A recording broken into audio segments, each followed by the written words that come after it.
Associate Administrator for Security and Hazardous Materials Safety from the Federal Aviation Administration. We have Mr. Stephen Mucklow, who is the Special Assistant to the Deputy Assistant Secretary of Defense for Homeland Defense Integration and Defense Support of Civil Authorities, Department of Defense. Say that 3 times fast. We have Mr. David Silver, Vice President of Civil Aviation Aerospace Industries Association. We have Mr. Doug Johnson, Vice President for Technology, Policy, and Consumer Technology Association. And we have Ms. Lisa Ellman, Co-Executive Director of the Commercial Drone Alliance. So with that, Angela, would you like to kick off? Thank you, Mr. Chairman, and good morning, Chairman Lobiondo, Ranking Member DeFazio, and Ranking Member Larson, and members of the committee. I appreciate being invited to speak today. As you know, the proliferation of UAS and the development of unmanned systems technology generates both excitement and concern, as all of you have stated.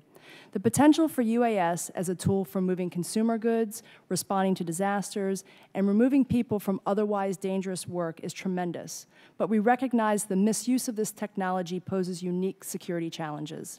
In response to these concerns, Congress granted the Departments of Defense and Energy the authorities necessary to counter UAS threats over their most sensitive facilities and assets. In doing so, Congress directed DoD and DOE to coordinate closely with the FAA to ensure any collateral effects on air navigation services or onboard aircraft systems can be mitigated without compromising aviation safety. This coordination is vital, it is extensive, and it is ongoing as we work to support deployment of counter-UAS technology to protect critical DoD and DOE facilities and assets across the United States. However, other federal partners, as has been stated, such as the Departments of Homeland Security and Justice, also need congressional action to obtain counter-UAS authority. Legislative relief from Title 18 and other statutes is required to enable their use of many technologies available to mitigate security threats posed by errant or hostile UAS. Implementation of these authorities requires a thoughtful, coordinated approach in order to balance our security partners' protective missions with the FAA's responsibility to preserve safe and efficient airspace access for legitimate users.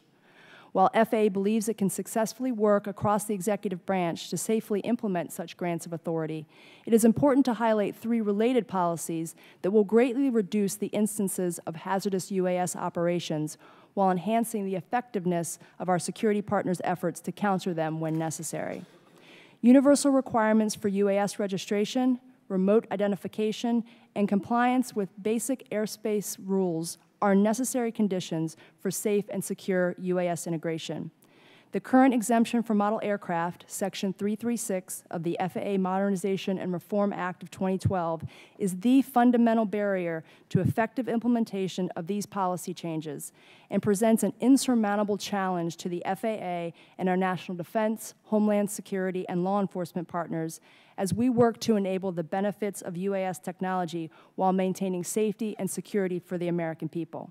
I thank the committee for its leadership on this issue, and we'll be happy to take your questions. Thank you. Thank you, Angela. Stephen? Chairman Lobiondo, Ranking Member DeFazio, and Ranking Member Larson, members of the committee. Thank you for the opportunity to discuss the issues relating to the use of counter-UAS technologies and the safety and security challenges the Department of Defense is addressing and responding to the threat posed by the malicious use of unmanned aircraft systems in the United States.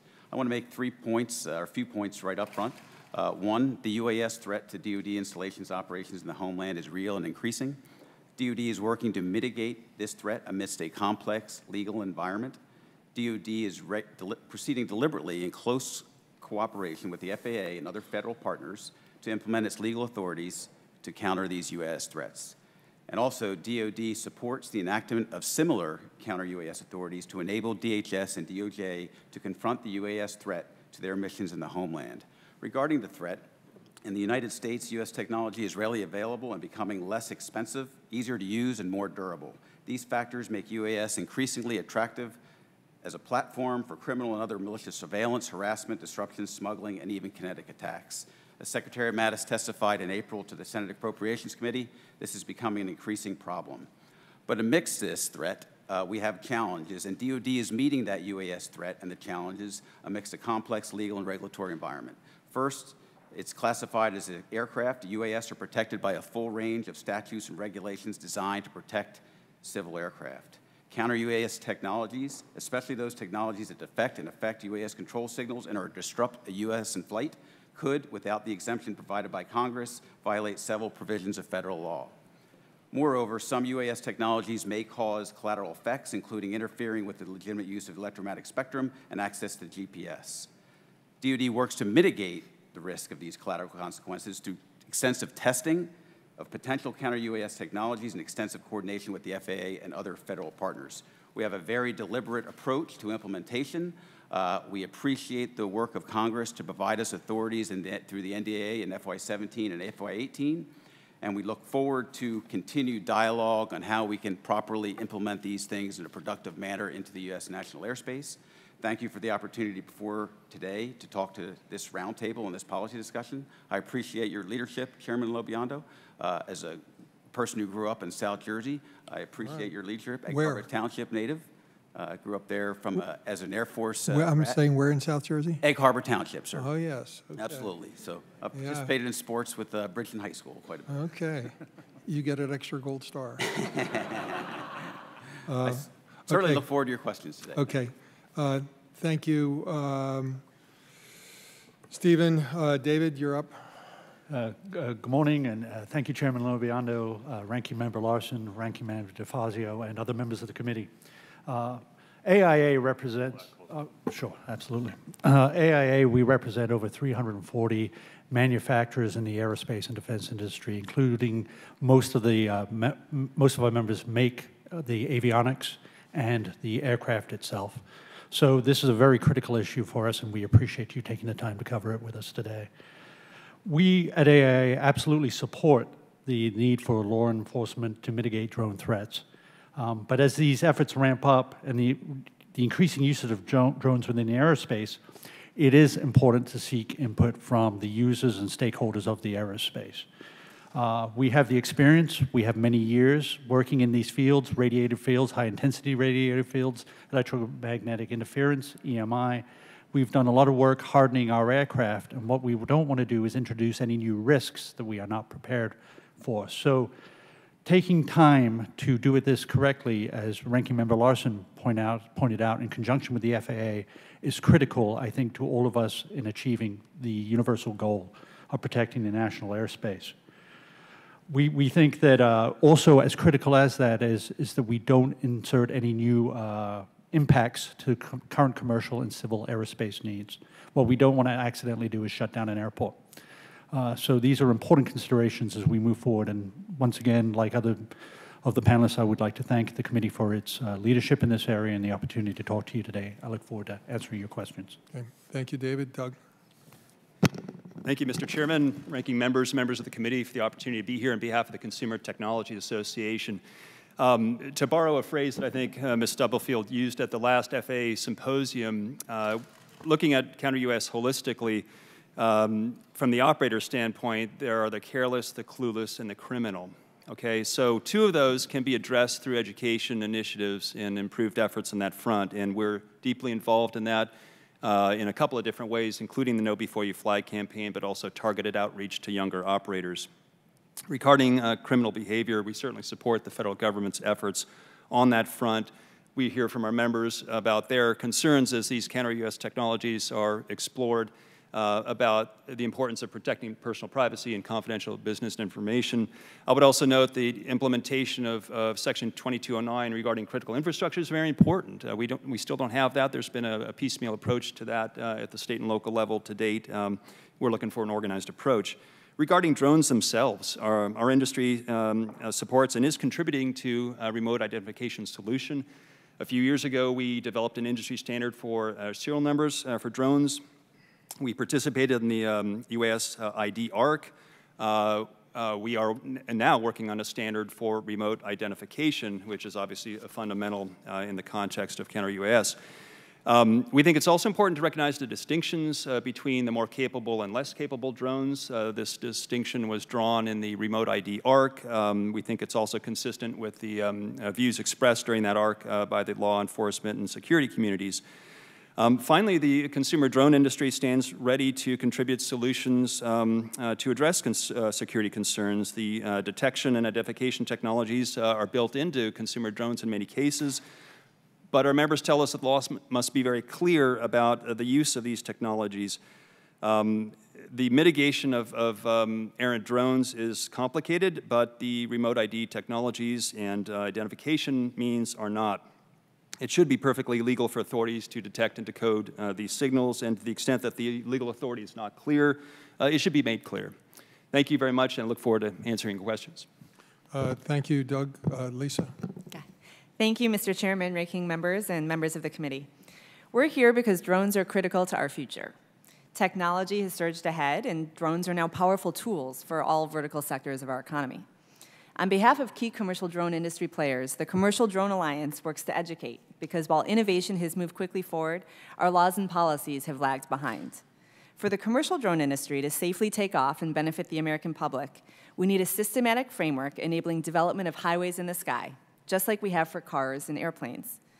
Properly tailored counter-drone authorities are important, and we have many thoughts on this, including around protecting authorized commercial drone operations and privacy.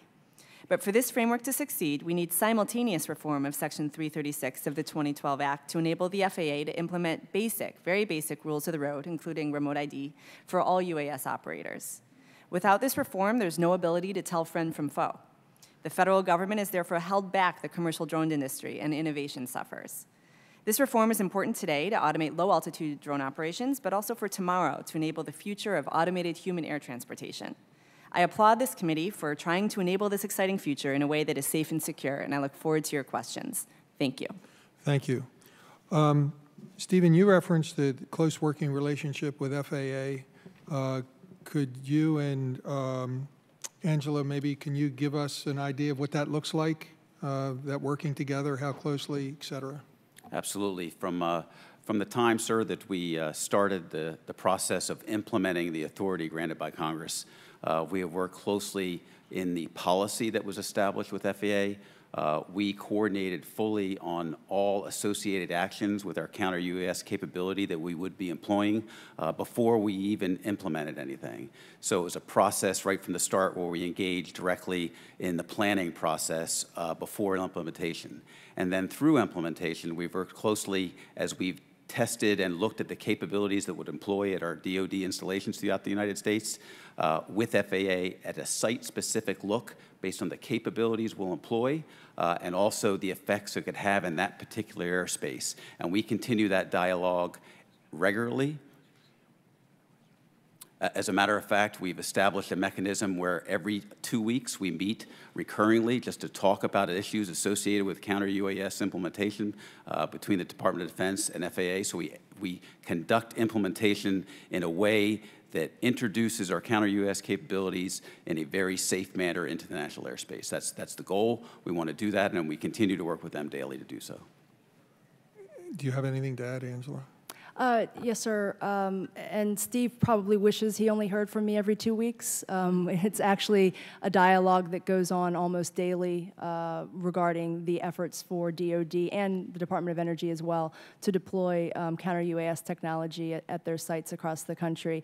The first grant of authority was given in the NDAA in December of 2015. In January of 2016, in December of 2016. In January of 2017, we began defining what threat meant, which was sort of the first requirement of the NDAA. And from there, it has been, like I said, daily or weekly contact to work through every facet from understanding the concept of operations, from understanding the impacts and the power settings and how particular technologies are being used, the training that is ongoing with the folks on the ground who are actually pushing the buttons, so to speak, looking at spectrum analysis, looking at ensuring there's appropriate flight restrictions in place such that this technology is only used in locations where UAS and unmanned aircraft are not operating to, again, make sure we're minimizing those collateral effects.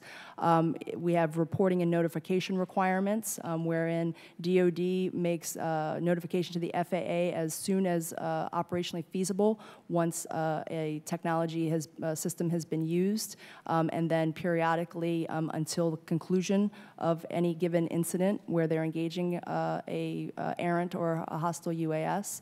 And so, again, I'm fond of describing counter-UAS as a marriage, not dating. When you bring this into the National Airspace System, the FAA is your partner going forward, and that has certainly been the case with DoD and DOE, and certainly as we've worked to try to support DHS and Justice pursuing similar authorities, they have committed to very similar commitment to working with us very closely, because our job is to ensure that as we bring this critical technology in to face threats, we are not creating in its place a safety risk for our legitimate users. Thank you. David, can you give us any specific instances of radio wave technology interfering with commercial airliners? Thank you. So yes, sir. I mean, there have been instances where we have lost due to radio waves. We believe that we've lost autopilot in a couple of instances in a couple of airports. Some of them, I was talking yesterday with someone, Ravine. Recently, we actually had a grocery store door opening and shutting that was resulting in the shutdown of the. So obviously, radio frequency is it's the black arts, and spectrum is along with that. So we have a lot of concerns anytime we start talking about the use of jamming technology as to the intentional and unintentional use, right? With the inverse square rule, you know, you fire something into the sky, whether it's a radio wave, it's going to continue on for a long, long time. It just dissipates over time. So without understanding how those radio frequency waves are going to affect the aircraft, we put the aircraft at risk. Now, we've done a lot of work. If you remember back in the 80s and 90s with lightning protection and whatnot, those are the EMI and the HERF work that airplane manufacturers have done. And there are processes for us to go ahead and evaluate that. But that's critical that we do take the time to do it. One other thing is if we are attempting to block or jam or disrupt UAS using GPS blocking and jamming technology, we definitely want to make sure that we're talking about jamming, not spoofing, because spoofing could result in pilots getting bad information and making decisions as a result of it. So at AIA, we feel very strongly that, again, this is all done in good consultation with us so that we can make the right decisions. Thank you. Peter? Thanks, Mr. Chairman. Let me just ask, is there anybody on the panel who believes that we don't need to modify Section 336 so the FAA can impose some requirements on model aircraft? Okay, I don't see any disagreement there.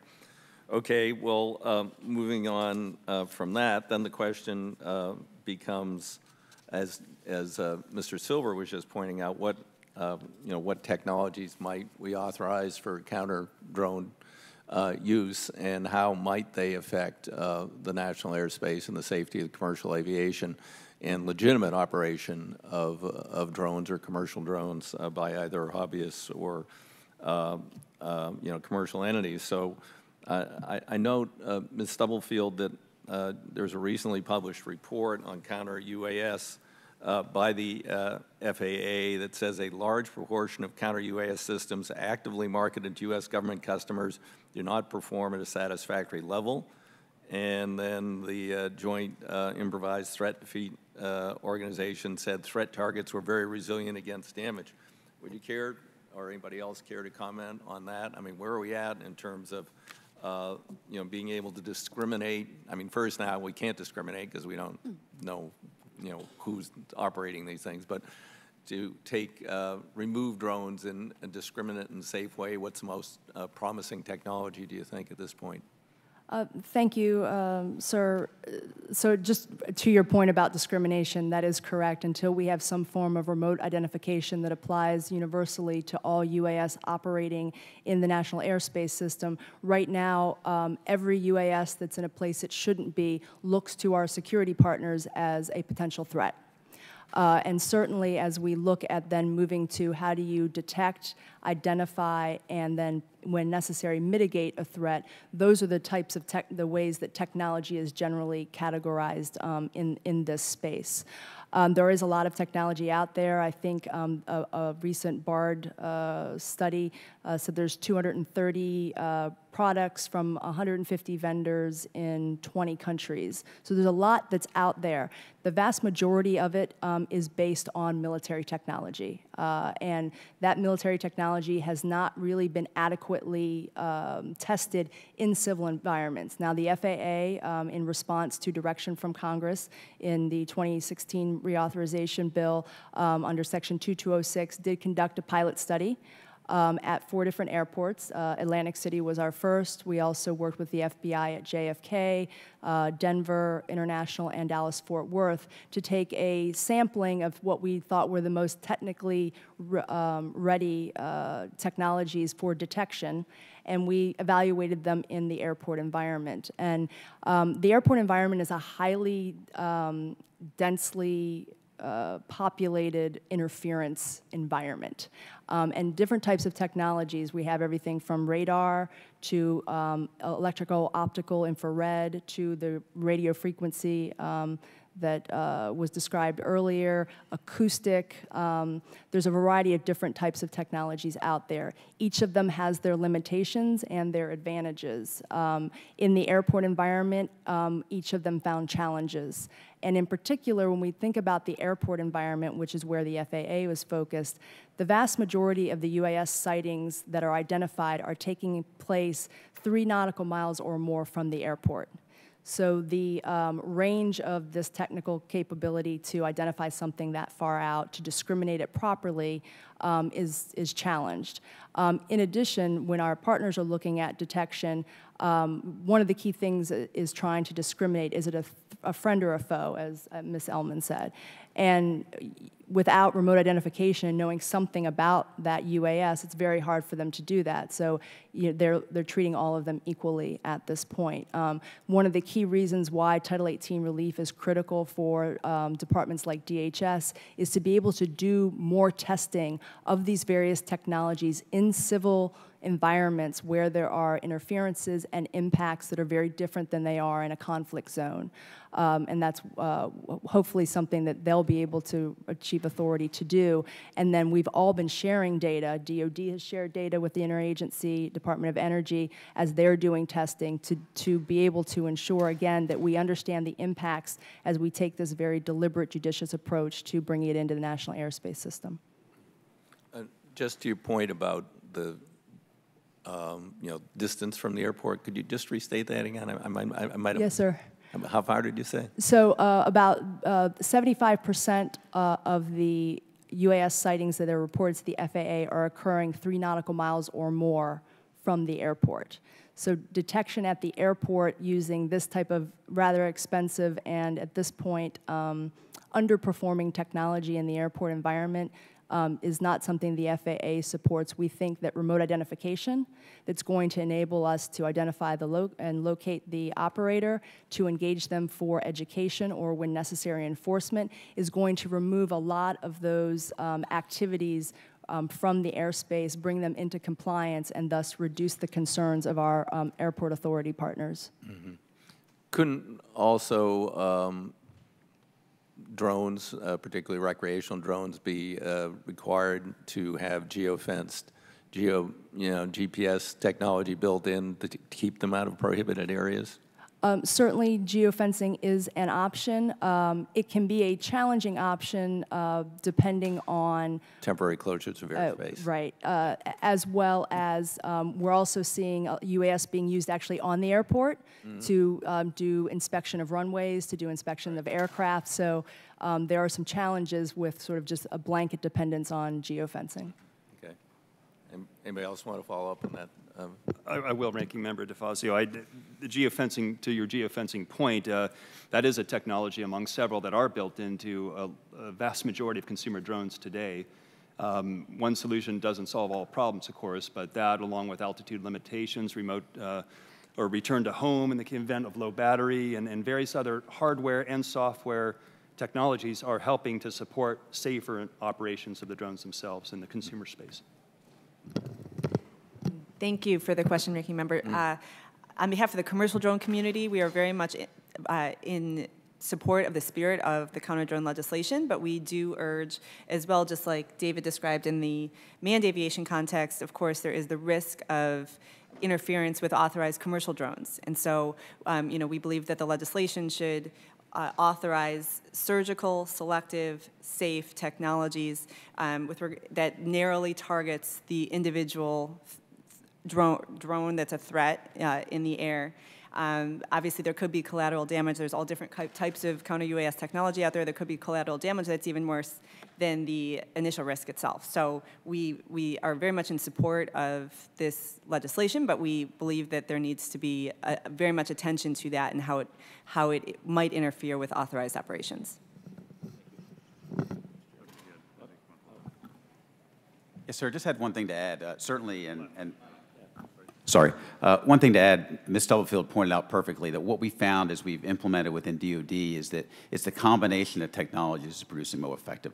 There's not one solution that is most effective. But just to hammer a point home, specifically when we're talking about RF and the concerns that brings, when we're talking about endorsement for remote ID and the importance to it, just to understand that right now from a DoD installation perspective and what we need to do from a defense and security side of the house is that we need to understand who's out there, because right now, without remote ID in place, we see a drone pop up. We have evidence in facilities of sensitive nature where there's 9 hobbyist organizations, AMA certified, et cetera, operating in that area, and we have drones pop up that we don't know who they are. So what we're doing is creating an environment where those people that are responsible for potential use of RF in the airspace are forced with the decision to use it to be able to understand what's out there.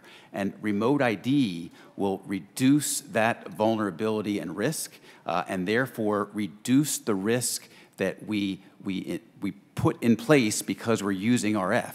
If we can eliminate the need to use an RF capability, we're far better off from an overall safety standpoint. And so it's a combination of safety and security that we really need to address, and that remote ID is a very important part of that. Thanks, Chairman. Thanks for being here. This is interesting. One concern I have is we don't pass legislation or regulation that puts more burden on it and stifles the industry and stifles, what we're trying not to do. I'm trying to understand the technology a little bit, because I want to make sure that utilities checking the utility. I'll give you a couple examples. Utilities checking their utility lines, farmers checking their fields, realtors taking pictures of, for the auction and that. When you Mr. Johnson, you talk about less capable, more capable, and remote ID.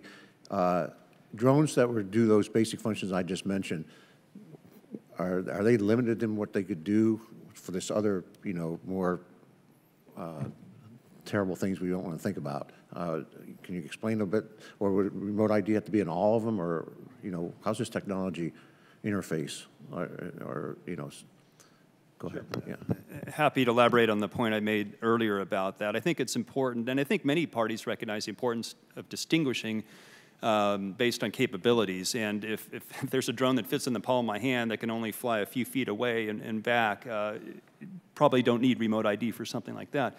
But the thinking in the remote ID arc on this point was that the drones that have the capability to fly autonomously, point to point, that can fly beyond 400 feet and have some sort of sensor built into them, are in fact the ones of great concern. I think most, if not all, parties recognize that remote ID solutions should apply in those cases. So when I say distinguishing based on capabilities, I think at some level we have to say, well, these really aren't appropriate for remote ID, but all these really are. Go ahead.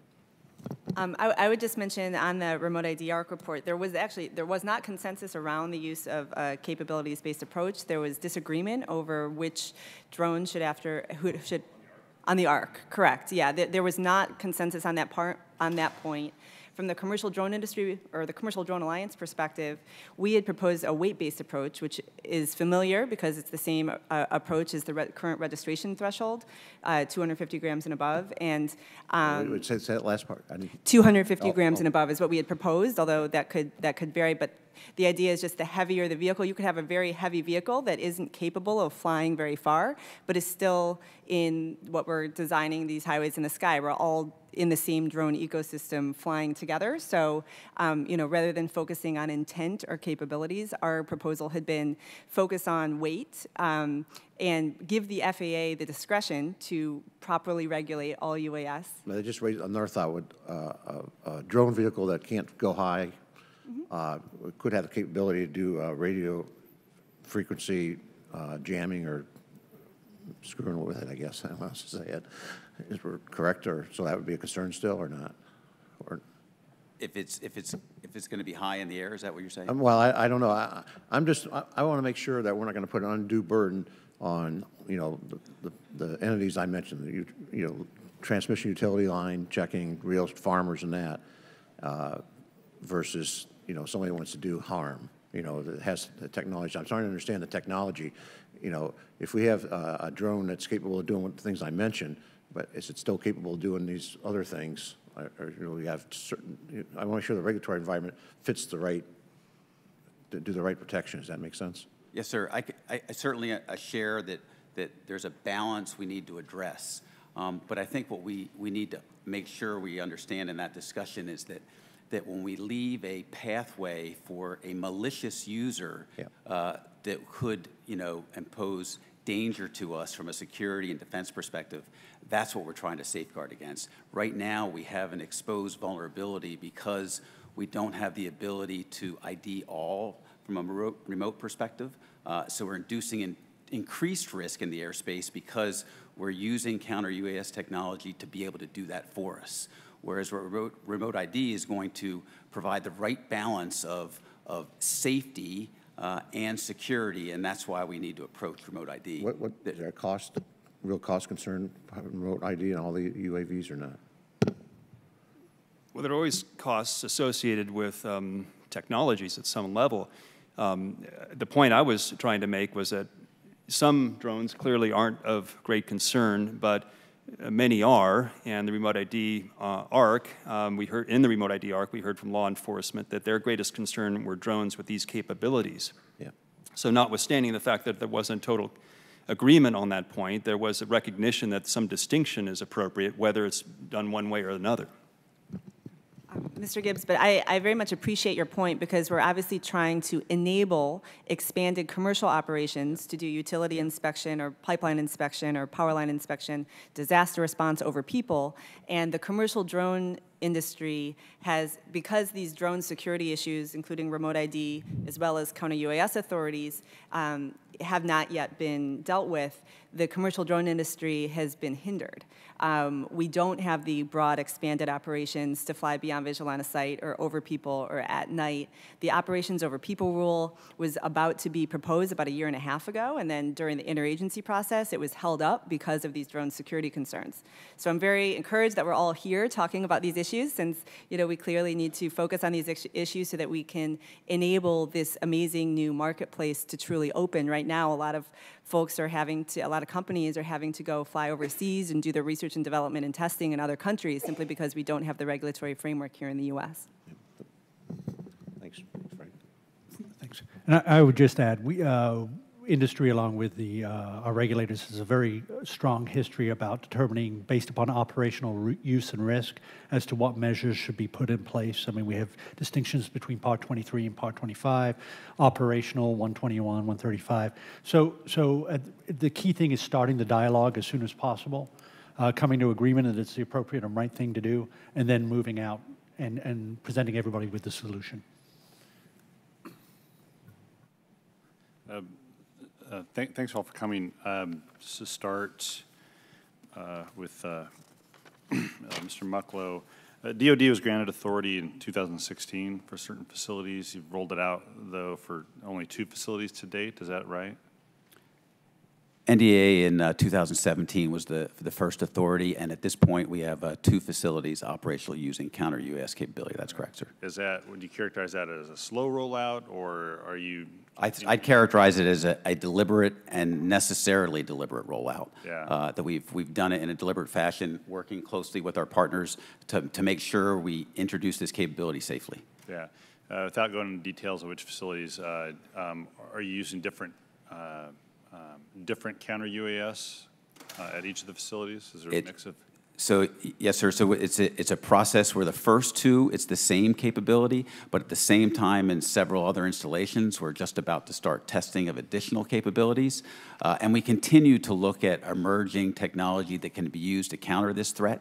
So our capabilities will also emerge as we continue to evaluate the threat. But what we're moving to is that combination of capabilities at our installations because no one capability is going to do the job for us.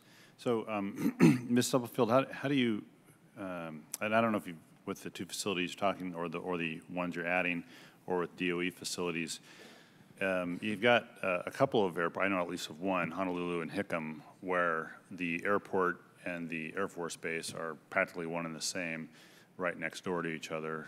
How would you handle that versus a circumstance where, you know, like a SeaTac, which isn't really, well, it's close to DOJ facilities and DHS facilities, which is another concern of mine. Right.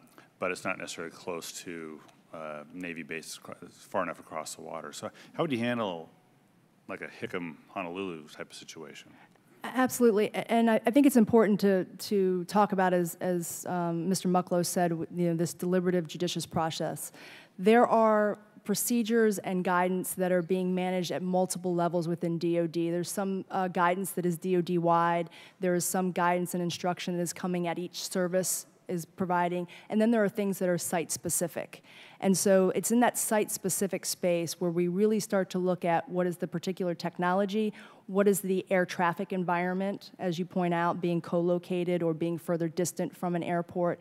All of those things are part of the discussion about what are the appropriate concepts of operations and the tactics, techniques, and procedures for utilizing those. So in a particular environment where perhaps there's not a lot of air traffic around it, particular types of technologies with different power settings or omnidirectional versus directional may be appropriate because the impacts are not going to be significant on air traffic. However, in a situation where you're very close to a heavy, densely populated traffic environment, those technologies or at different settings may not be appropriate. So it is very much a site-specific analysis that we're doing in a risk-based approach with DoD and other partners to make sure that we're finding that balance such that they can meet their protective mission needs, but the impacts are manageable without degrading safety. Would you take that same kind of approach if DOJ and DHS had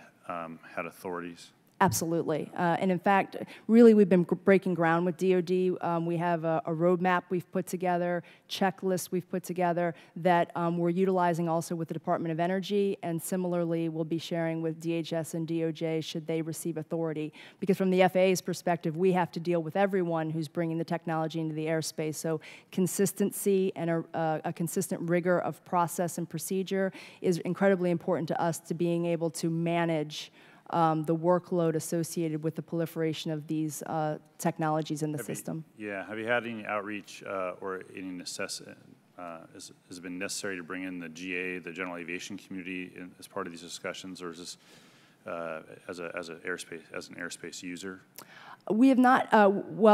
When the administration introduced the proposal to try to get authority for the Departments of Homeland Security and Justice earlier this year, we did do outreach with a variety of what we call traditional airspace stakeholders, which did include general aviation, business aviation, obviously our commercial air carrier partners, to walk them through and reassure them that the FAA has a strong coordination role, not only in where we are with DoD and DOE, but in what is envisioned for DHS and Justice, such that they should feel reassured that our focus is on mitigating impacts to both manned aviation and legitimate unmanned users as well. Yeah, I'll just conclude with a comment. Adding DOJ and DHS is, if we have to do it, it should be very deliberate. There are more of those facilities than, say, DoD facilities, it would seem. And so you're just going to start potentially carving up that lower altitude in the airspace that you regulate. and we just need to be real careful about that.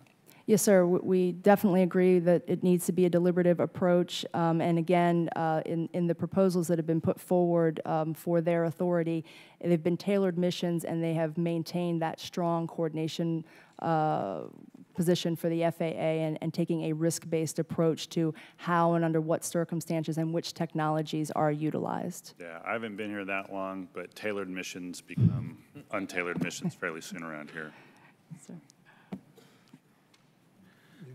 Thank you, Chairman. Thank you. Regarding remote IDs, it seems to me they're a lot like transponders in aircraft. Is that accurate or not? Certainly, transponders give remote ID and data. Yeah, so it's going to, I guess I would start by saying, sir, that we don't know what the prescriptive, we wouldn't make anything prescriptive as to how it operates, whether it's done via Wi-Fi or whether it's natural transponder upon the aircraft. I would recommend that you allow industry to figure out what's the cheapest, most economical way to give law enforcement the required data. I think it's more than just, though, the remote ID of the aircraft itself. I envision a world where there's going to be potentially thousands of drones flying through the sky, delivering packages, eventually urban mobility, delivering people. So as critical as knowing who it is, being able to identify which one you're really concerned about, so that's going to require information like, you know, speed, heading, distance from the person who's using it, in order to make it what they would use, usable information as opposed to just information. Anyone have anything to add to that? Yes, sir.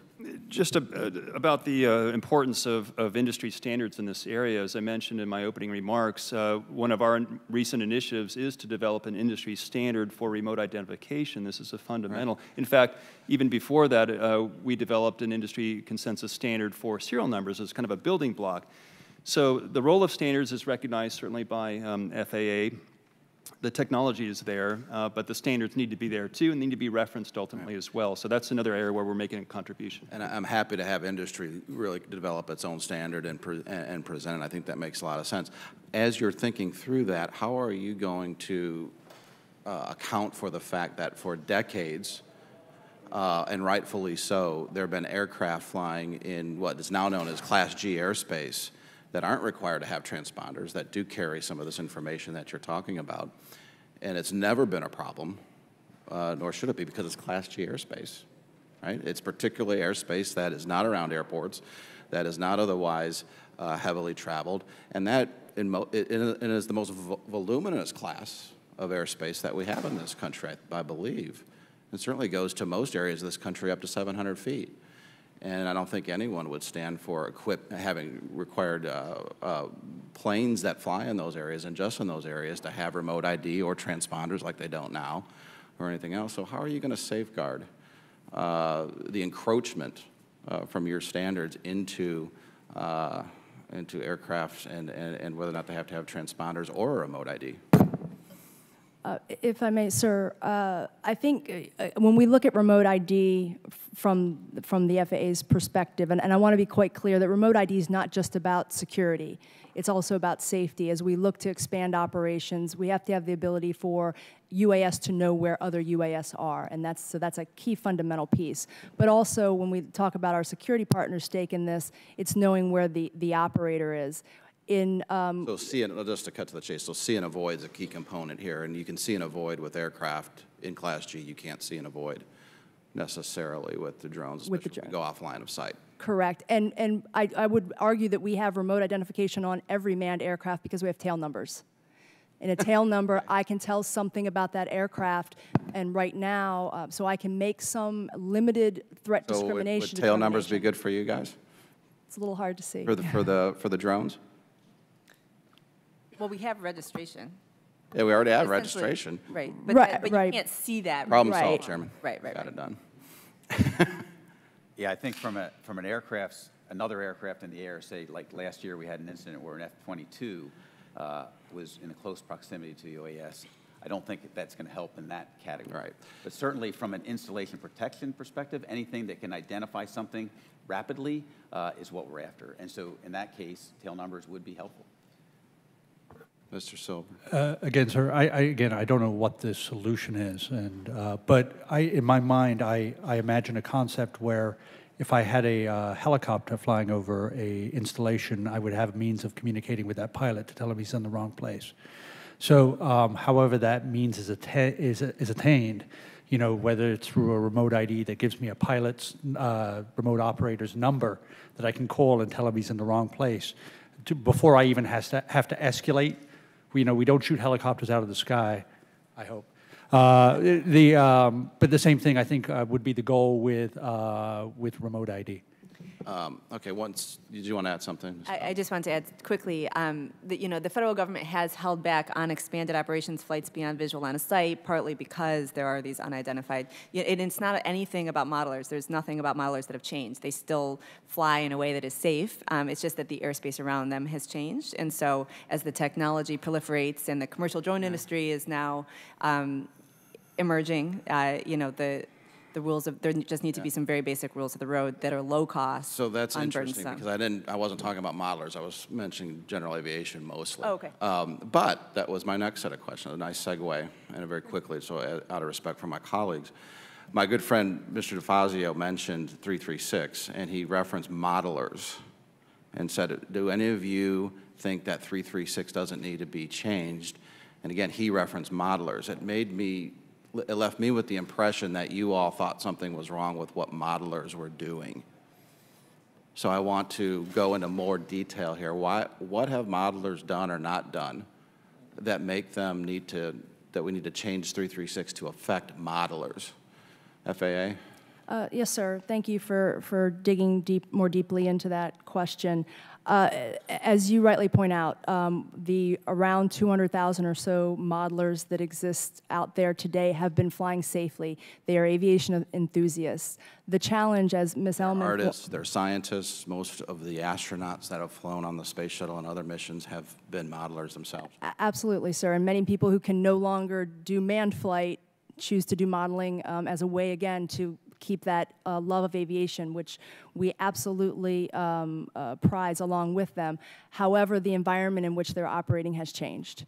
And the challenge with Section 336 is it lends ambiguity and nuance that has led to noncompliance. That is to say, we have probably 500,000 to 700,000 additional UAS that are registered as hobbyists or recreationalists. So what are we going to do to protect the people who haven't done anything wrong as the airspace gets more complicated?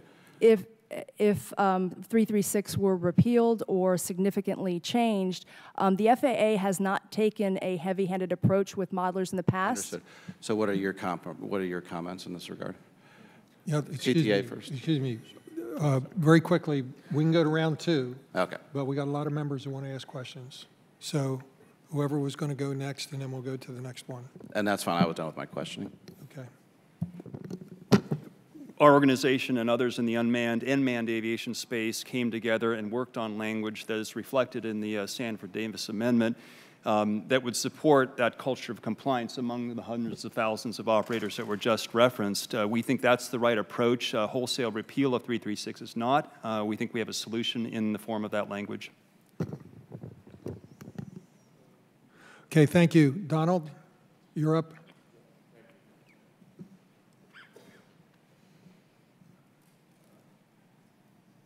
Let's see. Mr. Mucklow, Ms. Stubblefield, after 9/11, Department of Homeland Security was founded in part to ensure greater operational harmony among the country's myriad of intelligence and national security agencies. But drones were not really on anyone's radar, pardon the pun, 16 years ago. As such, this space is regulated by disparate agencies in different departments. Please tell us about the operational successes and hurdles you face regulating drones in cooperation with each other and other agencies. Thank you, sir.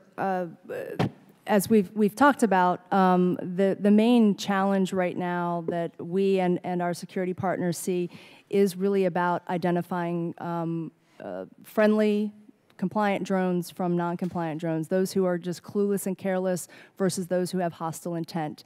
And because we don't have remote identification that's universally applicable, because not all UAS are held to a basic set of safety standards and operational requirements, such as complying with airspace restrictions or authorization and controlled airspace, that is a challenge not only from the safety perspective, but from the security perspective. And when we look at the security framework we put in place after 9/11, which is very robust, working with both DoD and DHS, it is predicated on knowing who's in the airspace and having defined roles and responsibilities and capabilities to respond appropriately when those hazards are identified. The FAA's role is to identify a hazard in the airspace, move aircraft away from it, and then work with our partners to address that risk. That's the very same framework we're looking to establish with unmanned aircraft.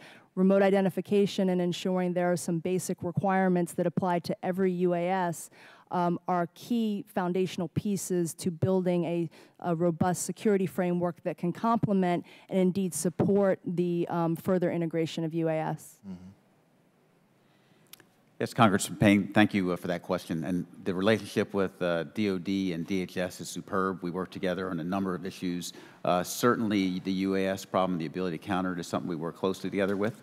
In fact, we are presently doing a study within the National Capital Region to look at information sharing improvement between installations from the Department of Defense and those facilities which our DHS and law enforcement partners are responsible to protect.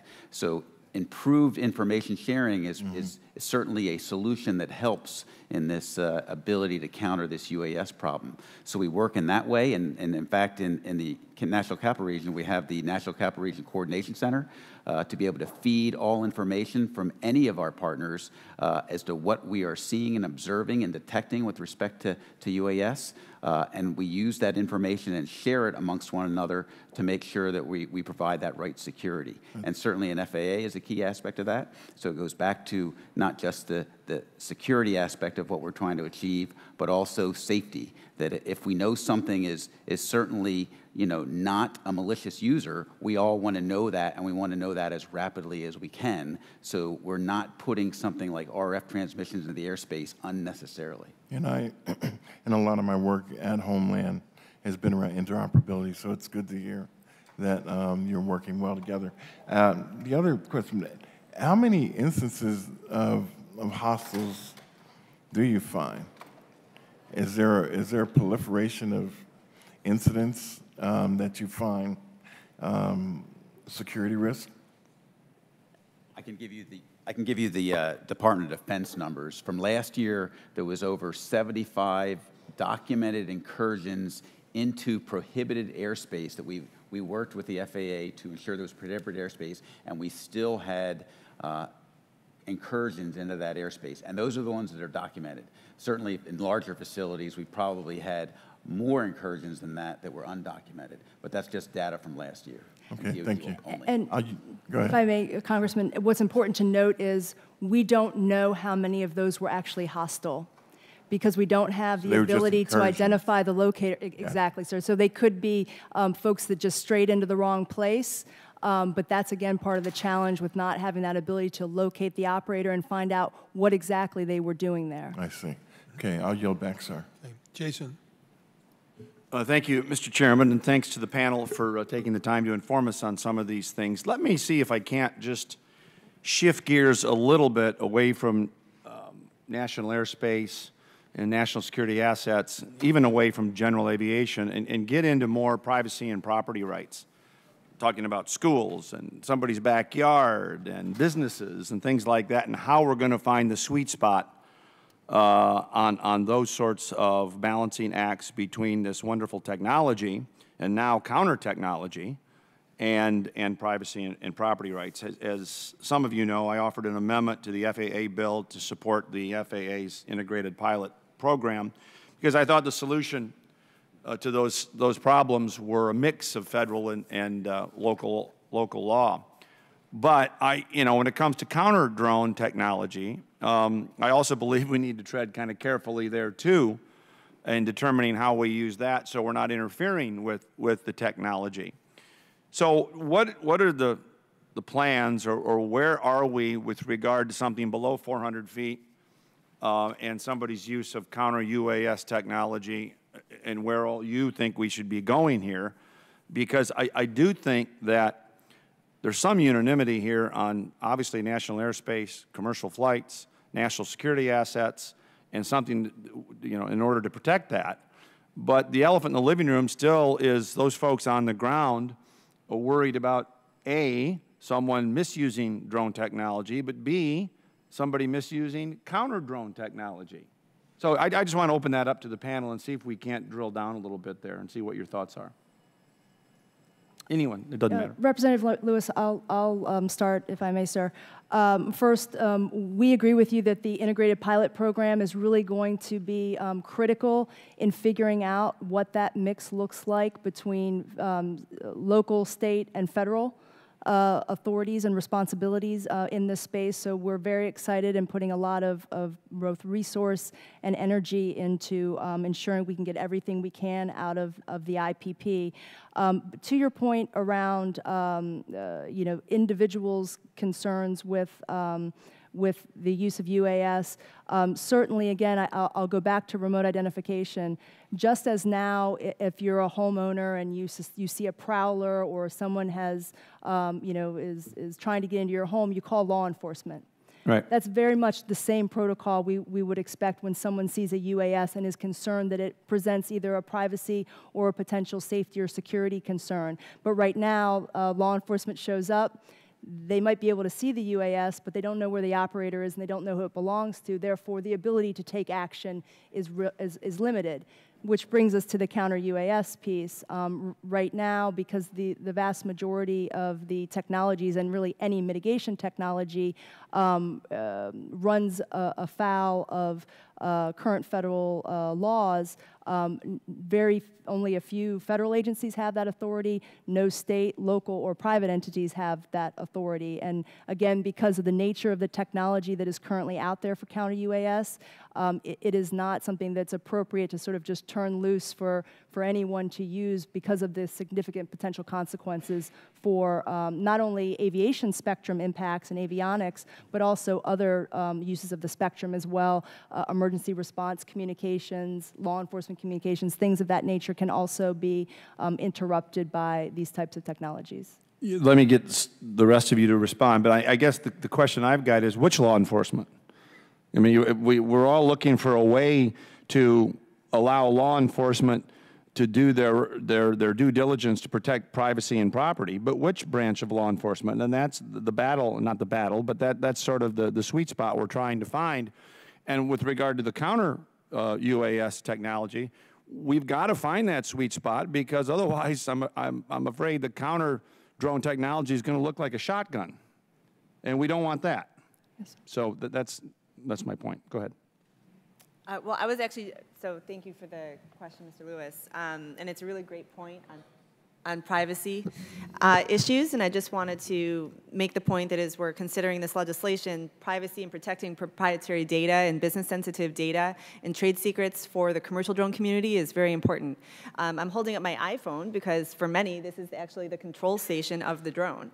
And so if I am flying my drone using my iPhone and my drone is hacked into, then my iPhone essentially is hacked into. And there's obviously loads of data on this phone that is not related at all to that flight. So this is something that we should absolutely be paying attention to, and I thank you for the question.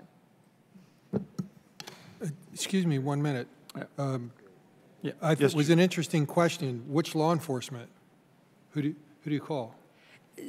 Sir, so what we envision with remote identification, and we are currently working on that rulemaking, would be down to local law enforcement to be able to get information about that UAS and its operator and location. That's what we envision at this point. Excuse me, Mr. Chairman. This would be the 21st century equivalent of trespassing.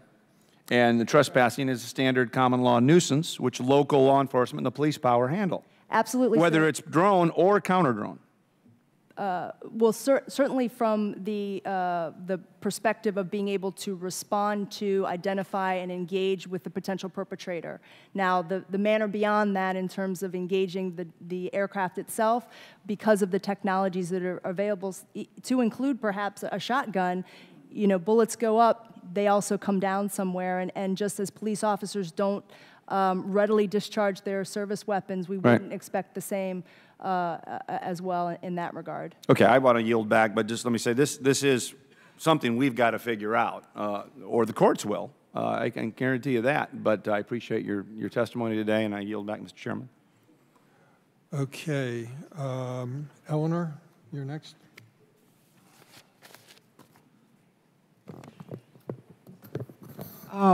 Essentially, both the technology and the regulatory and legal environment are growing at the same time. It sounds awfully experimental. For example, there have been reports of at least 100 sightings of USA a month. Whether they have the identification requirements or not, they're there. I am not sure what we do as we develop, and Congress, of course, is late here, and once there's a report, and apparently these reports are coming from pilots, they're coming from observers of various kinds, who do they report to, and what happens as a result? Ma'am, I can speak to at least the reports that come to the FAA. You're correct that the FAA does receive approximately 100 reports per month. They come primarily from pilots, but we also do get them from the public, we get them from law enforcement, from other agencies. There are also local or federal law enforcement that also collects numbers and takes incident reports as well. Right now, because we don't have remote identification, follow-up on those incidents is very difficult. It's a pretty lawless environment at this time. I'm sorry, say again, ma'am? A pretty lawless environment at this time. There's nobody to take action. There are reports. You report. Thank you very much. But there's no action to be taken because Congress hasn't authorized any, and the FAA has no regulatory response at this time. I mean, I am concerned about the development of some interim response. Perhaps the Department of Defense witnesses would be even more concerned that while we are getting hold of the identification and what to do with the report system, that there be some interim mechanism so that we are not left with a lawless environment as I've listened to appears to be the case now. Yes, sir. Representative Norton, thank you for that question. Certainly I want to add a couple of things. First, within the Department of Defense, Secretary Shanahan directed our force protection plans, those plans that are in place to protect our installations that are incorporating counter-UAS capability as we implement it.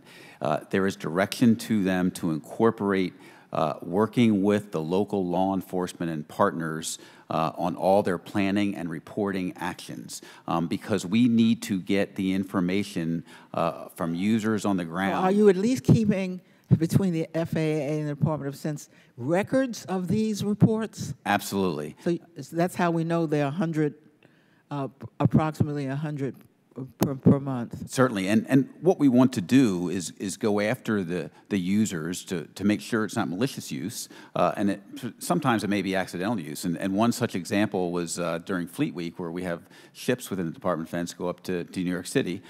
They were operating up there. There was a drone in the vicinity. It was reported by the people, the Navy personnel on the ship, to local law enforcement, and the New York City Police Department actually went and found the user on the ground and determined that it was not malicious, it was just accidental, and they took whatever action they deemed necessary. But from a Department of Defense perspective, we wanted to make sure it was reported to law enforcement and that they did take whatever action they could to make sure there was no malicious activity. There was some identification, some ID with respect to those drones, and of course, Therefore, you knew where to go to, at least to find out. In most cases, not. In fact, So there wasn't even on those? We had one specific case where we could actually go and found the actual operator. But in most cases, we are not able to locate the operator. Despite law enforcement seeking to, it's a challenge. Mr. Silver, you had a comment on that? Thank you.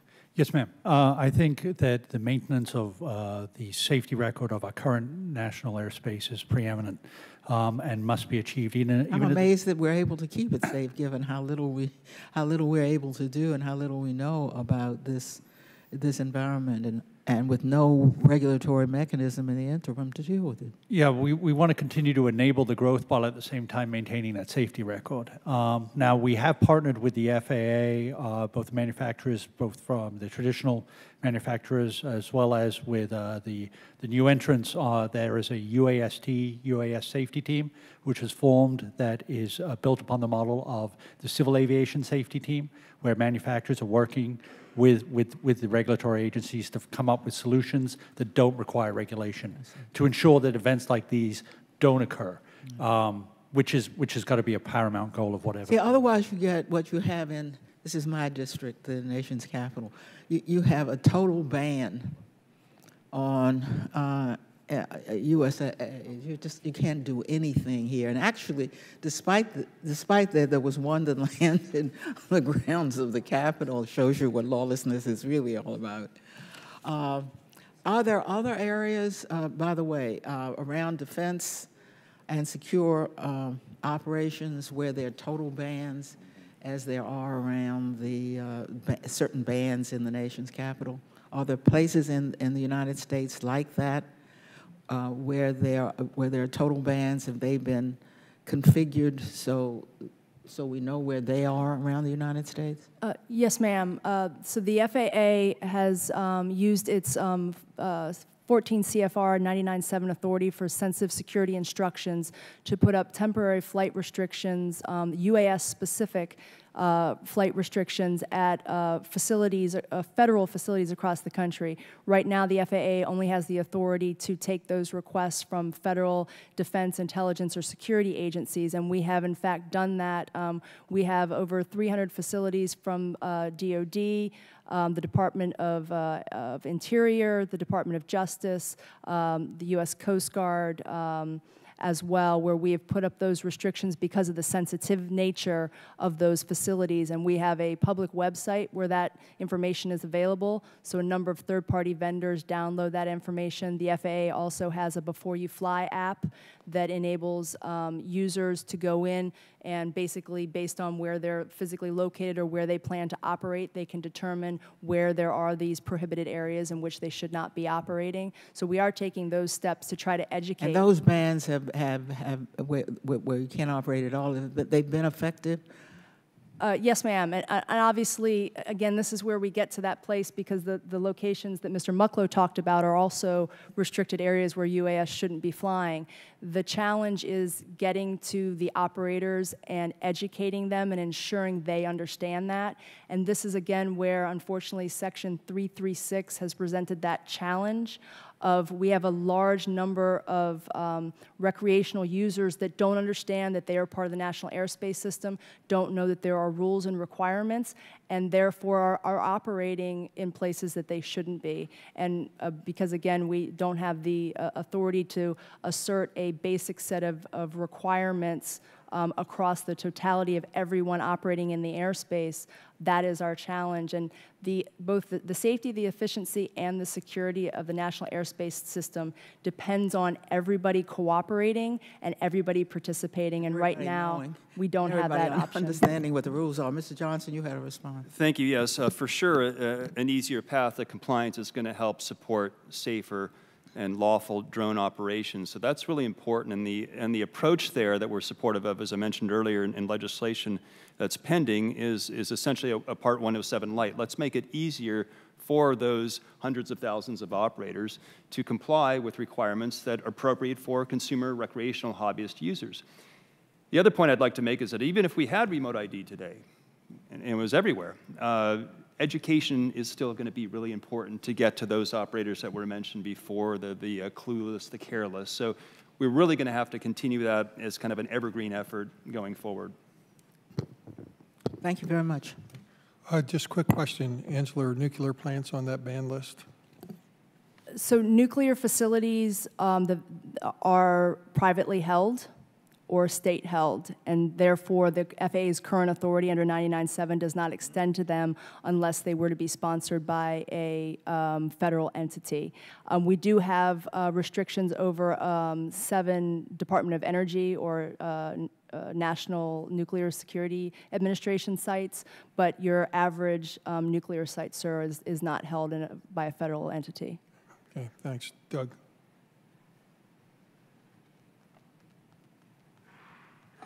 Thank you, Mr. Chairman. My apologies to committee members in the panel. I was gone for the vast majority of this with another hearing having markup votes, so I hope what I ask isn't too redundant.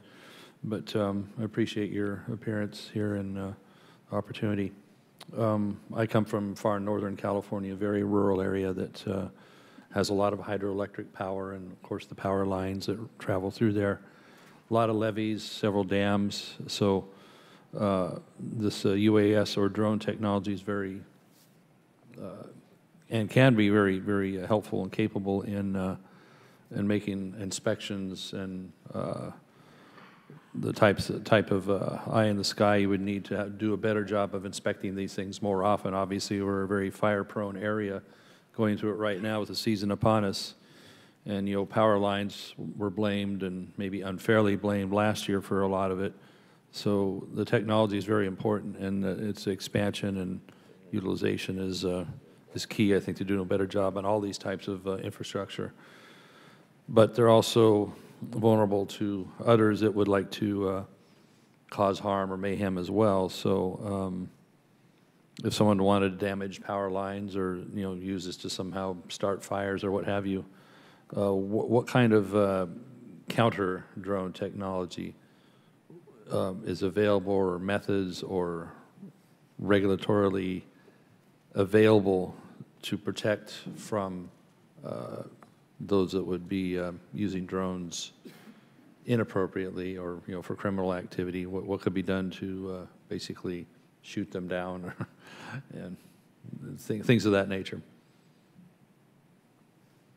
Right now, sir, because of the nature of the counter-UAS technology that's out there, the vast majority of it has significant legal implications. That is, there's constraints for anyone but a few select federal entities to be able to utilize it. So that's sort of the legal hurdle to it. But secondarily, as we discussed a little bit earlier, much of the technology, particularly when we're talking about radio frequency-based technology, jamming and things of that nature, have spillover effects to the aviation spectrum, to both manned and legitimate unmanned aircraft. So the approach has been, at least with congressional direction, to take a very slow and judicious approach to using that in the airspace. We do understand the concerns of critical infrastructure owners, certainly about the potential risks, not only from a security perspective, but also a safety perspective. As you said, they can crash into power lines, they can crash into sensitive facilities. Section 2209 of the 2016 FAA Reauthorization Act directed the Secretary of Transportation to put a process in place by which some of the UAS flight restrictions that I was speaking to Representative Norton about earlier could be requested and put in place for critical infrastructure owners.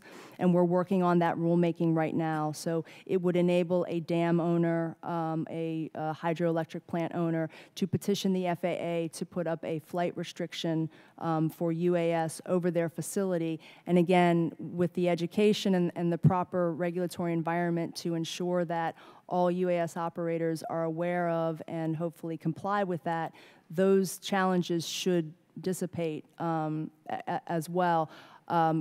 Again, looking forward, we hope that counter-UAS technology will continue to mature and evolve, and hopefully we will have some technologies that don't have as many spillover impacts that might be available in the future for other users that will not create the types of impacts we're seeing with the technology available today.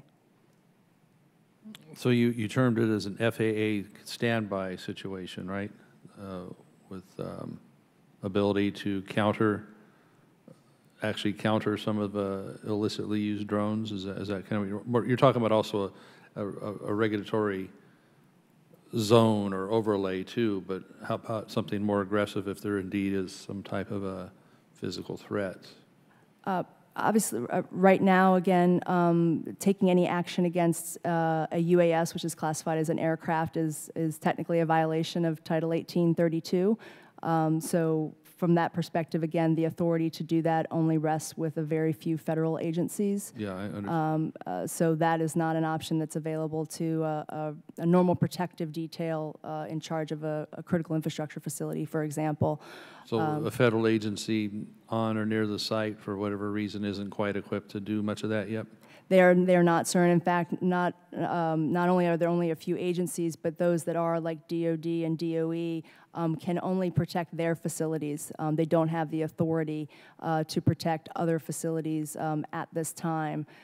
There is the bill that was offered out of the House Homeland Security and Government Affairs Committee does provide the opportunity, perhaps, if DHS and Justice are given authority to protect things like mass gatherings, or if there's a specific threat, to be requested by the state governor or attorney general to be able to provide support to a non-federal facility. But again, right now, because of the nature of the counter-UAS technology, there's a very judicious approach that's being taken to enabling the authorities to be able to use that type of technology because of the impacts. Have you heard of much of this happening so far, the use of drones, not just recreational drones in the wrong place at the wrong time, but people using them fairly to any amount on infrastructure or for, vandalism, or has that become a thing yet?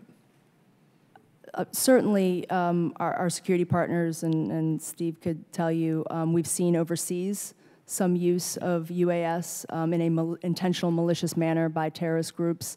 There's a whole spectrum of threats associated with the malicious use of UAS, everything from surveillance to cyber attacks and other things as well. We have not seen that materialize here in the United States. There have been one or two disrupted plots, but it is the concern that looms on the horizon for our security partners. Okay. Mr. Mucklow, would you like to touch on that as well from your perspective? Yes, sir. Just a couple points. First, I want to share our concern and support to your state for the wildland firefighting efforts that are happening in Northern California. And just as a point I want to make about that is that the Secretary Mattis just recently authorized the use of an MQ-9 UAS to support the assessment efforts in support of those firefighters on the ground. So the Department of Defense certainly recognizes the utility of UAS in our airspace, but we also do it with a certificate of authorization from the FAA, meaning we've got the airspace to do it in a lawful way. But turning that to a counter-UAS discussion, as Ms. Stubblefield talked about, it's a combination of capabilities that we apply, and we do it from an installation perspective. And we have, and I can't talk to the specifics of how we do it because that's a classified discussion, which I would certainly like to talk to you at any time in a classified setting about how we implement that.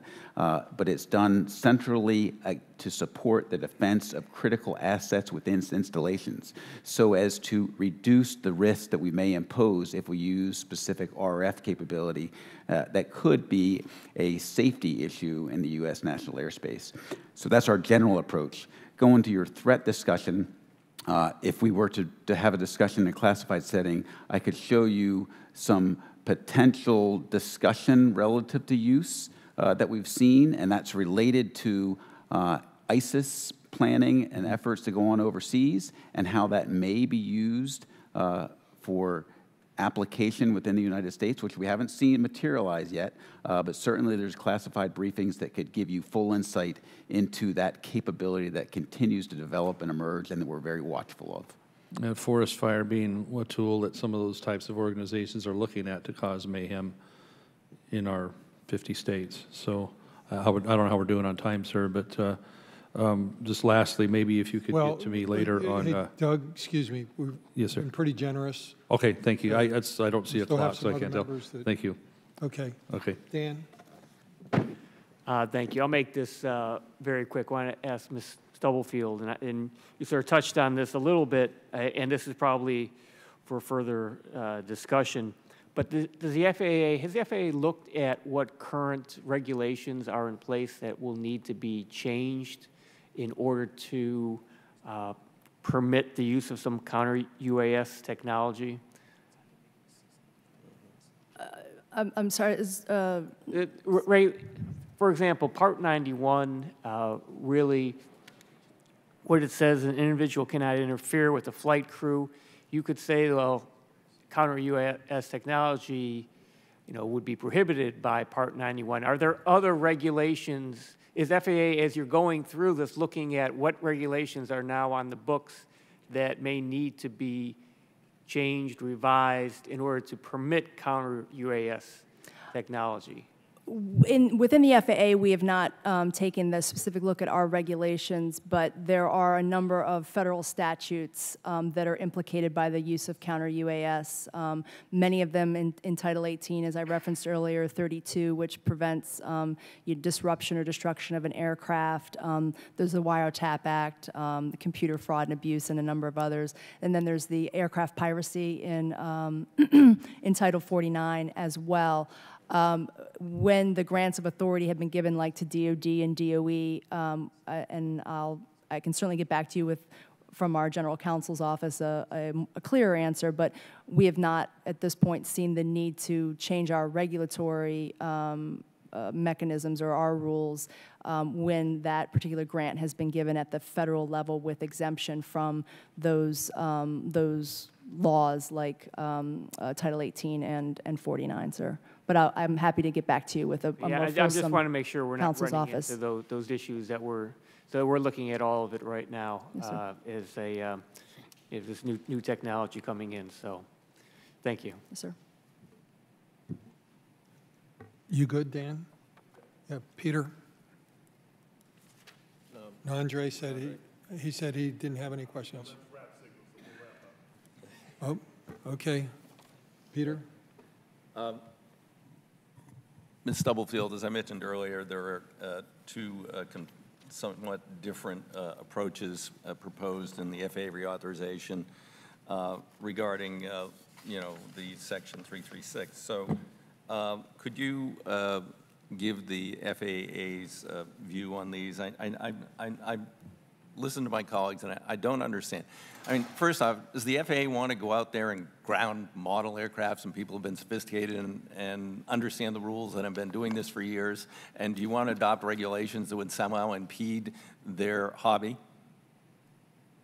Sir, I can categorically say we do not. Okay. But apparently they don't believe that. So we want to create, as I understand it, and I want you to comment on this, the Sanford Amendment essentially creates yet another category. Now the question is, how do we determine who's in that category versus the exempt category? I just bought my little toy Chinese drone. No, I'm 336. I'm 336. I'm not a toy drone guy who doesn't know there's restricted airspace. How would that work? How are you going to have a third category, and how are you going to determine who's in Category 3 and Category 1? Congressman DeFazio, that is a valid question, sir. The challenge with 336 and a proliferation, I guess as you'd put it, of different categories of users is that confusion that we currently have will continue. Because again, we're dealing with individuals coming into the airspace who by and large are not pilots. They're not airspace users, and so their confusion about what the capability of their particular aircraft is, if they're meeting the requirements of 336, we have that confusion now, and that confusion will continue as long as we are unable to definitively and very clearly from the FAA say all UAS have to meet certain requirements, registration, remote identification, and a basic set of safety rules. The FAA had authority to regulate modelers prior to 2012, and we did not do so in a heavy-handed manner. And we certainly have no intention of doing that going forward. However, we do need the authority for the FAA to be able to keep pace with the operational environment and ensure that there are operational requirements that will enable modelers to operate in places that is commensurate with the air traffic environment in which they'd be operating, namely in controlled airspace and airspace restrictions.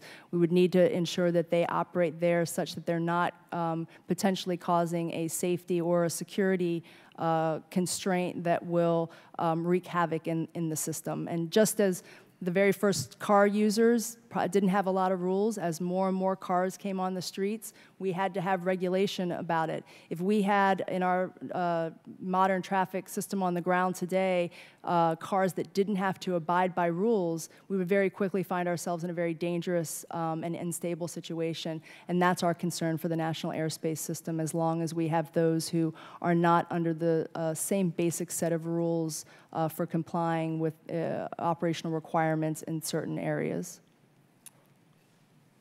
Do you think there's any modeler out there who couldn't meet those 3 requirements? Of course, now they don't have to have remote identification, but I mean, who couldn't meet those requirements? The FAA would certainly work, as we are with our regulation, in a performance-based fashion to enable all users to be able to try to meet those in as least a burdensome way as possible. Right. I think the concern here is the toy manufacturers are worried that if their purchasers had to take a knowledge test, that they might fail or not want to do it, or it impede them from buying one because they find out they're going to have to take a knowledge test. I would suggest strongly to the modelers, if they're listening, sever yourselves from the toy manufacturers. We are not going to interfere with your hobbies. But we have to be sure that all these other hundreds of thousands, potentially millions of people purchasing these things, which can take down a commercial aircraft just by being ingested or hitting a vertical stabilizer, we've found out, at a very light weight, are knowledgeable to some extent, are registered, and are identifiable when they're operating like they. I've had to have firefighting operations taken down in my district because some jerk is flying their toy drone in the firefighting operation. I think it's happened in Mr. Lamalfa's district also. We need to know who these people are, and then we're going to prosecute them. There are laws against this stuff. So I suggest those responsible users out there, sever yourselves from this defective amendment that Mr. Sanford offered. Thank you. That's the end of mine. You should tell us how you really feel, Peter. Do we monitor what other countries are doing to see if anybody's coming up with something that we haven't thought of or makes any sense? Yes, sir. I can speak from the FAA perspective. Both certainly on the regulatory side, we have in close contact with our colleagues in Canada, in Australia, in Europe, and in fact, through ICAO as well. Obviously, unmanned aircraft systems are not unique to the United States, and that has become an ever-growing area of coordination and discussion in ICAO. So we are certainly looking at that. Similarly, in the counter environment, and I'm sure Mr. Mucklow can speak to that as well, we're certainly looking at, and in fact have sent FAA representatives to visit certain places where counter-UAS technology has been used to understand their concepts of operations, what impacts they're seeing, so that, again, we can share that information. Yes, sir, and just to add from a DoD perspective, yes, we absolutely do. And in fact, Deputy Secretary Shanahan just directed the establishment of an organization that is specifically charged to look at capabilities that can be further used to combat this UAS problem, and that is taking into account some applications that we use overseas where we can test more rapidly and implement that within the United States in a quicker way. And so we're looking at not only what DoD does overseas, but also how other users from across the nations, in the other countries, are actually applying counter-UAS capability to apply that to the most effective capabilities that can be employed within DoD. So it's not necessarily counter-UAS, but it's pretty bothersome when we have some very major and significant companies that feel that they can't get the authorities to do their research and development here in the U.S. and have to move operations overseas. And it's not because they don't want to comply, it's just because of the confusion that's been created. So I hope as we move along with this, we understand that for us to be the leader in this and continue to be the leader, we need to encompass it all. Rick, you have anything else? Yeah, maybe just a couple of follow-ups on DOD and DOE. Could you remind me, at least, did we identify any particular number of facilities in the authorization in the NDAA, or was it just a broader authority? It's a broader authority, and it's related to specific mission areas. So any facilities that are supporting specific mission areas is authorized by Congress, and there's 9 of them total. And they're all related to those most critical applications of the Defense Department. So those facilities that support those 9 mission areas could employ counter-UAS capabilities. And right now we're looking at a very focused look at all the facilities and what we may want to seek in the area of additional authorities beyond what we already have, again, based on those critical assets we need to defend. And so we'll have those results to the Secretary here very soon. And we appreciate Congress's continued support of our examination of our present authorities and what we may seek in the future. Yeah. Ms. Stubblefield, in the proposed language in the Senate that's trying to get into the NDAA, is the FAA comfortable that the mission list for DOJ and DHS is specific enough or not?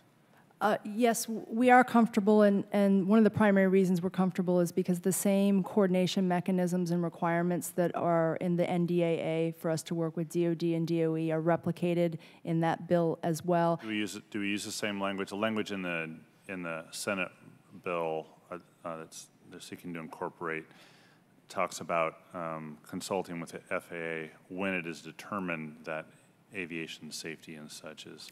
I think, but it doesn't actually say that the FAA gets to determine if aviation safety is impacted. It sort of leaves it wide open about who gets to determine. I think the language is actually if there's the possibility that it may be impacted. I got the language that says shall coordinate both for testing and for any rules or regs. Shall coordinate when it with the administrator when it might affect aviation safety, civilian aviation, aerospace operations, and so on and so on and so on. It doesn't actually put it in the FAA's hands to make that determination. But if you go further into the bill, sir, at the end there's a discussion of the risk assessment. Yeah. And that risk assessment is very much where you see the connectivity between DHS and Justice and the FAA in working through. Yeah. So you're suggesting the risk assessment mechanism takes place first? Yes, sir. That's what FAA says. And we have actually in advance of the administration's proposal a set of counter UAS implementation principles that DHS and Department of Justice signed up to that talk about the myriad of ways there will be coordination. When you put any type of technology into the national airspace system, there is an impact to operations, and therefore we're very comfortable because the language is very much what you see as well in the NDAA, that the FAA's coordination role is suitably. I want to say that the DOJs that in my 18 years, they've been bipartisan in their efforts to bypass other agencies. Yes. So I'm not as confident as you are on this. So. Do you have does the FAA have an estimate of the number of facilities that might be impacted, DOJ and DHS might ask about? No, the DHS and Justice are both working on an assessment of where they think they would like to start, or what facilities they think would fall into the categories that are identified in the legislation, and we have not talked with them further because that would be their first cut, and then we would get into that risk assessment of, okay, what's the air traffic around it, what type of technology would you want to use, and then that's where that coordination and conversation would be to determine if, in fact, those are appropriate facilities. So 2 facilities in with the DOD after a year. Yes, sir. Is this a multi-decade project? It just doesn't seem, unless there's more staffing, more people put into this effort, if we're adding 2 additional agencies. I think, well, there's a couple of things. One, that slow or length of time is representative of that deliberative process, but it also is representative of creating the foundation So as we create that foundation, which we're also using with DOE and would also be using with Justice and Homeland, should they get grants of authority, a lot of that work has been done. So DOD did a lot of the hard work with us that we'll be able to use, that will hopefully expedite. So we should be down to working on the more site-specific stuff. And even with DOD, once we lock in those foundational pieces of guidance, concepts of operation, notification procedures, then moving site to site goes much more quickly. There is a workload impact, certainly, sir. I have one more question. How have you thought, maybe you can answer this, since our facilities use a lot of private security contractors for security. Is this something that, if it becomes operable, if they have to use counter UAS, is it somebody in a uniform paid for directly by the taxpayer who makes a decision to deploy counter UAS, or is this something we let private security contractors on bases do? At this point, it's in the hands of military personnel that are making that determination. And certainly from a command and control perspective, the decision-making is within the military only. There's been no established contracted support to operate this capability. And to the point on the two... Well, that's good. I hope that lesson is taken when we go to DOJ and DHS. We've got private contractors running private prisons here in the United States, and I'd prefer that if we're going this route, that we've got people who are paid directly by the U.S. taxpayer rather than through a contract having this authority, rather than let private prison personnel use that authority, and any other facility as well. Thank you. You good? I'm good. Okay, well, this has been, I think, very helpful and certainly very interesting. I thank you all for your expertise. I thank you for being here today, and we stand adjourned. Thanks. Thank you.